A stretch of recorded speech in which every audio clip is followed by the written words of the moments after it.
ఓరుగల్లు సన్న ఛానల్‌కి స్వాగతం, సుస్వాగతం. Please subscribe my channel. ఇప్పుడు నేనేం చెప్పబోతున్నానంటే నా బాల్యం గురించి. నా బాల్యంలో నేనెలా ఎంజాయ్ చేశాను, ఏం చేశాను అవి కొన్ని మీతో షేర్ చేసుకుందామని, పంచుకుందామని చెప్పబోతున్నాను.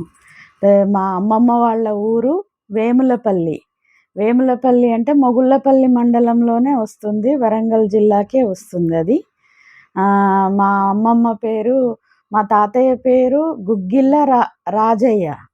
అమ్మమ్మ పేరు గుగ్గిళ్ళ మనెమ్మ. వారిద్దరి సంతానం ముగ్గురు మామయ్యలనమాట. పెద్ద మామయ్య పేరు గుగ్గిళ్ళ రాజమౌళి గారు, వారి సతీమణి కౌసల్య గారు.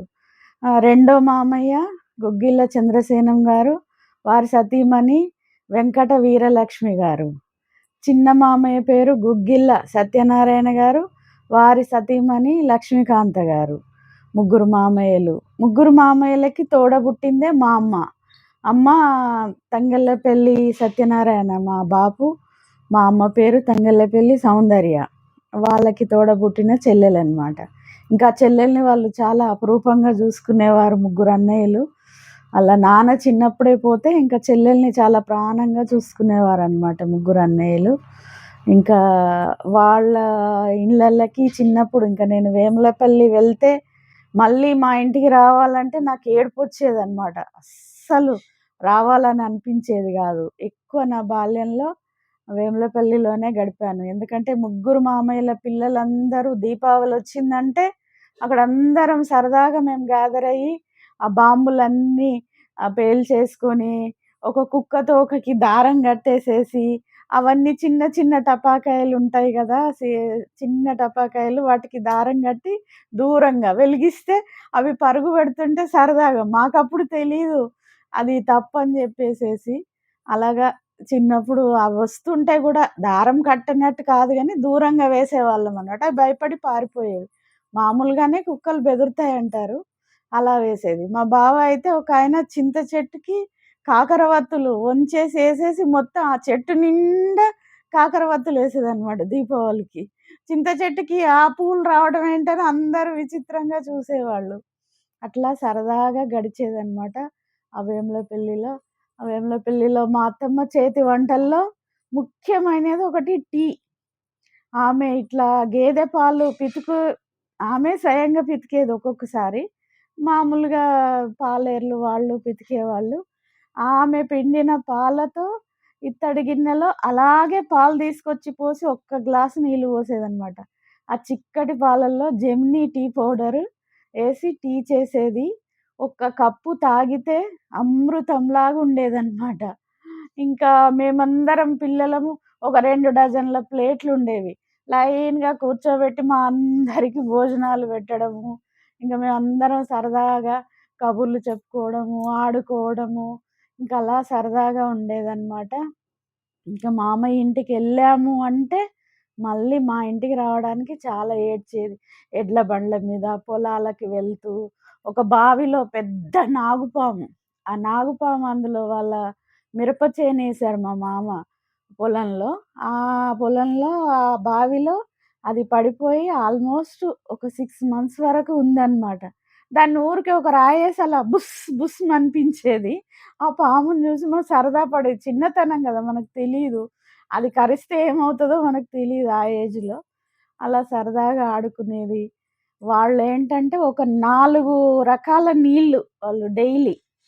స్నానానికి ఒక బావిలోవి, వంటకి ఇంకొక బావిలోవి, తాగడానికి మళ్ళీ ఏటి నుంచి తెచ్చుకునేది బిందెల్లో నీళ్ళు. చెలిమెలు అంటారు.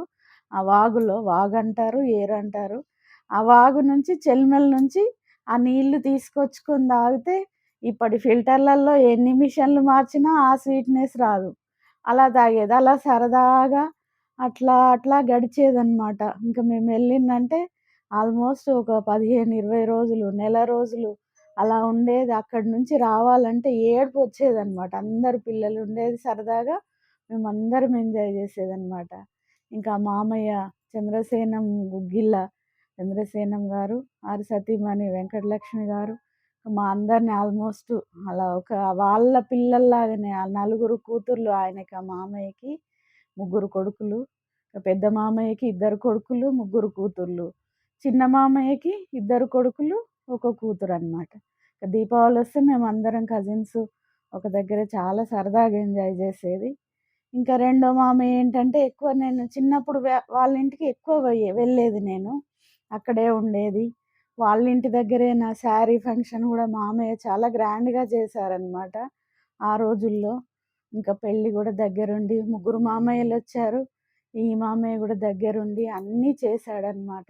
చూసి దగ్గరుండి చేశారు. అప్పుడు ఊర్లల్లో పెళ్ళిళ్ళంటే ఇంటి ముందే పందిళ్ళేసి చాలా సరదాగా ఉండేది. చుట్టాలందరూ వాళ్ళే వంటలు చేయడము, వాళ్ళే చక్కగా అన్నీ విస్తరాకులతో సహా కుట్టుకొని అలాగా అందరూ ఒక్కొక్కరు ఒక్కొక్క పని మీద ఇప్పట్లాగా క్యాటరింగ్‌లు ఇవ్వడాలు, ఫంక్షన్ హాల్స్, ఫుడ్డు క్యాటరింగ్ ఇవ్వటాలు ఇవన్నీ ఏమి ఉండేది కాదు. అప్పుడు ఇత్తడి బిందెల్లో కట్టెల పొయ్యిల మీద అలా వంటలు చేసుకోవడము. కంద, కందాలు తీసుకొచ్చి ఆ కంద పులుసు, ముద్దపప్పు, ఆలు ఇవన్నీ చేసేవారనమాట. ఒక కూరగాయలు కూడా అప్పుడు ఫ్రిడ్జ్‌లు ఉండేవి కాదు. ఊర్లల్లో ఫ్రిడ్జ్ లేకపోతే కూరగాయలు తెచ్చినా పాడైపోతాయి కాబట్టి పాడవనివి కందలు, ఆలు అలాంటివి. ఇంకా కట్టెల పొయ్యి మీద వంటలు చేసేవాళ్ళు. ఆ కట్టెల పొయ్యి మీద వంటలు కూడా చాలా రుచిగా ఉండేవన్నమాట. మా మేనత్త చేసే వంటల్లో కాసరకాయ కూర అని ఉండేది. అది పొలం గట్లెంబడి అవి దొరుకుతాయన్నమాట. అవి ఎంతమందికి మీకు ఐడియా ఉందో తెలిస్తే కామెంట్ చేయండి. మీరు ఎవరైనా తిన్నారో, తింటే మాత్రం మా కాసరకాయ కూరది టేస్ట్ చేస్తే చెప్పండి. చాలా బావుంటదనమాట. ఉల్లిపాయలేసి మా అత్తమ్మ వండి పెట్టేది. వంకాయలు గూడా వాళ్ళ పొలంలో వంకాయలేస్తే బస్తాలకు బస్తాలొచ్చేదనమాట. వాళ్ళు తినగా మొత్తము పంచేదనమాట. అలాగా. బాతుల్ని పెంచేది మా అత్తమ్మ. కోళ్ళని పెంచేది. వ్యవసాయము, ఇంకా అష్టలక్ష్ములు ఆమె దగ్గరే సంతానలక్ష్మి, ధైర్యలక్ష్మి, ధాన్యలక్ష్మి, విజయలక్ష్మి అన్ని ఆదిలక్ష్మి, అష్టలక్ష్ములన్నీ ఆమె దగ్గరే ఉండేదన్నట్టుండేది. ఆమె ఉన్నంత కాలం ఆ ఊరులో ఆమె అట్లా వ్యవసాయం చేయించేది. కూలీలను పెట్టి తను గూడా వాళ్ళెంబడి వెళ్ళి అన్నీ చూసుకునేది.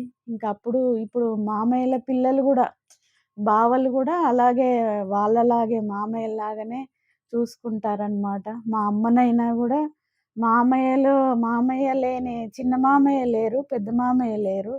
ఇంక వాళ్ళ పిల్లలు గూడా అమ్మను అలాగే చూసుకునేవారు. ఇప్పుడు అమ్మ లేదనుకోండి 1 ఇయర్, 1 ½ ఇయర్ అయిపోయింది. వెళ్ళిపోయారు. కాపోతే ఇంకా వాళ్ళ పిల్లలు గూడా మేనత్త అంటే చాలా ప్రేమగా చూసుకోవటము, అంతా అలా ఉండేవాళ్ళమనమాట. అందరము ఇప్పటికీ ఒకటిగానే అందరం ఉంటాము. చాలా అక్కడికెళ్తే మాత్రం ఊరు నా జీవితంలో నేను ఎన్నెన్ని ప్రదేశాలు తిరిగొచ్చినా, ఆ వేములపెల్లి అనేది మాత్రం నాకు చాలా స్వీట్ మెమోరీస్‌నిచ్చిన ఊరనమాట. ఇంకా ఎక్కడికెళ్ళినా నేను అదే ఊరు చెప్పుకుంటూ ఉంటాను చాలా వరకు. మామయ్యకి, అత్తమ్మకి ఎప్పుడూ కృతజ్ఞురాలుగానే ఉంటాను. అది ఇంకా ఏంటంటే, ఇంకా నా చిన్ననాటి విషయాలు, మా ఊర్లో విషయాలు గూడా ఇంకొక ఎపిసోడ్ చెప్తాను. ఇది ఈ ఎపిసోడు ఇంతవరకి ముగిస్తాను. థ్యాంక్ యూ సో మచ్ ఇంతసేపు ఓపికగా విన్నందుకు.